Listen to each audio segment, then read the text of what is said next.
नमस्कार। वर्तमान समय में एक नाम बहुत चर्चा में और वो चंद लाइनें भी जो उस नाम के परिप्रेक्ष्य में कहा गया। सबसे पहले उन कथनों को जान लेते हैं जो कहावत स्वरूप है कि आप यदि 100 अच्छे काम करते हैं तो आपको 10 गलत काम करने की परमिशन नहीं मिलती है। बहुत महत्वपूर्ण भी, बहुत जायज़ भी। लेकिन ये कहावत वर्तमान समय में इतनी चर्चा में क्यों? बात करते हैं उस व्यक्तित्व के बारे में जिसके बारे में ये कहा गया। वो जाना माना चेहरा प्रशांत भूषण जी, सुप्रीम कोर्ट के बड़े वकीलों में से एक। लेकिन वो इस समय में चर्चा में क्यों हैं, इसके बारे में जानते हैं। लेकिन उससे पहले थोड़ा भूतकाल में जाना ज़रूरी होता है इन बातों को समझने के लिए। तो हमें बात करना होगा जस्टिस कर्नन की, जो कि वर्तमान समय में सेवानिवृत्त। उन्होंने उस समय में तल्ख टिप्पणी की थी सुप्रीम कोर्ट और उनमें बैठे जजों के बारे में। उन्होंने कहा था कि वर्तमान समय में बहुत सारे जज भ्रष्ट हो चुके हैं। उनकी तल्ख टिप्पणी के एवज में उन्हें सज़ा मिली थी। उनके टिप्पणी को कोर्ट की अवमानना माना गया और सज़ा स्वरूप 6 महीने की जेल हुई। तब उस समय में भी एक और टिप्पणी चर्चा में रहा और वह कोई और नहीं, वो व्यक्तित्व थे वर्तमान समय के चर्चित चेहरा प्रशांत भूषण जी। उन्होंने उस समय में कहा था कि कोई भी व्यक्ति सुप्रीम कोर्ट के बारे में ऐसा कैसे टिप्पणी कर सकता है। सुप्रीम कोर्ट के खिलाफ कोई कैसे बोल सकता है। और उन्हें जो सज़ा हुई उनके बारे में उन्होंने कहा था कि ये बहुत ज़रूरी था और अच्छा हुआ।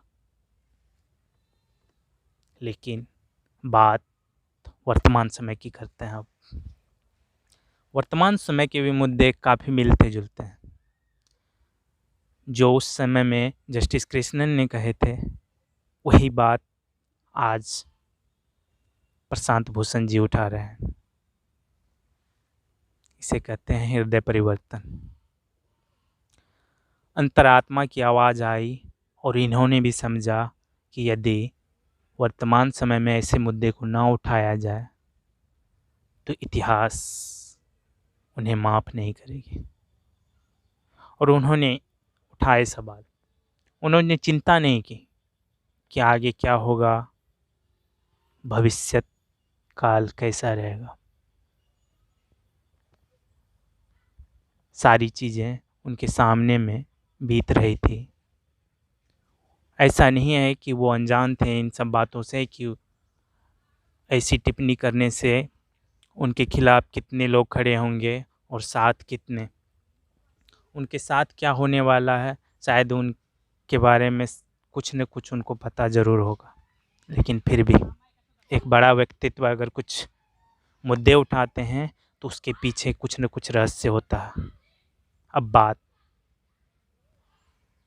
इन पर करेंगे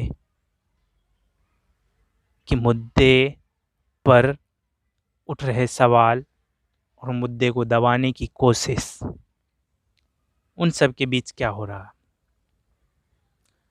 तो जस्टिस अरुण मिश्रा की पीठ ने ये बात दोहराए थे कि आप माफ़ी मांग लो और हम आपको माफ़ कर देंगे, सज़ा से वंचित रखेंगे।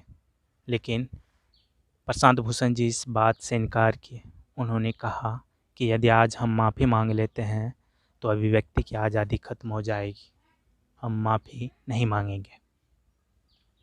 अब बात हास्यास्पद मुद्दों पर कि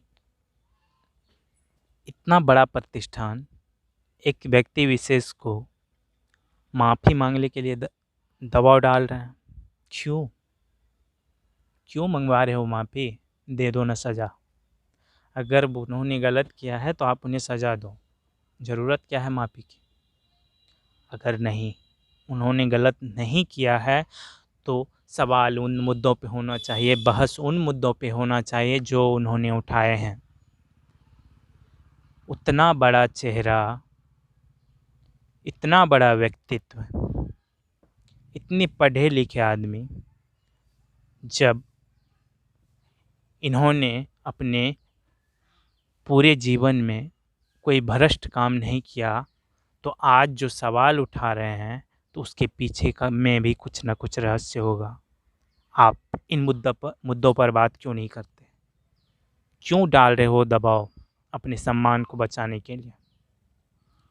आप मानते हो कि आप अच्छे हो, आप मानते हो कि आप सही काम कर रहे हो, तो फिर दे दो सज़ा। नहीं, अगर आपकी भी अंतरात्मा बोल रही है कि आपने कुछ गलत किया है तो आप उस पर विचार करो। हम भगवान भी मानते हैं व्यक्ति विशेष को, जो जनहित की बात करते हैं, जो जन मुद्दों की बात करते हैं, जन सरोकार की बात करते हैं। कोई दबाव में खुद के सम्मान की खातिर अपने बल का प्रयोग करे तो हम अंतरात्मा से उसका सम्मान नहीं कर पाते। आप क्षण भर के लिए दबा सकते हो, लेकिन हम गलत का साथ नहीं दे पाएंगे।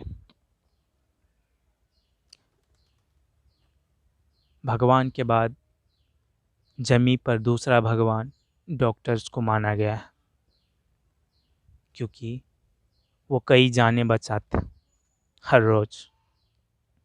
लेकिन यही डॉक्टर अगर हमारे स्वास्थ्य के साथ सौदा करने लगे, हमारे ज़िंदगी के साथ सौदा करने लगे, हमारे किडनी के साथ सौदा करने लगे, तो हम उन्हें भगवान नहीं हैवान कहेंगे। शायद उदाहरण स्पष्ट है, उदाहरण समझ में आई होगी। आमजनों से भी सवाल है कि यदि हमारे लिए कोई खड़ा होता है तो हमें उनके साथ भी खड़ा होना चाहिए। हमारे लिए कोई जी रहा है तो हमें उनके सपोर्ट में आना चाहिए।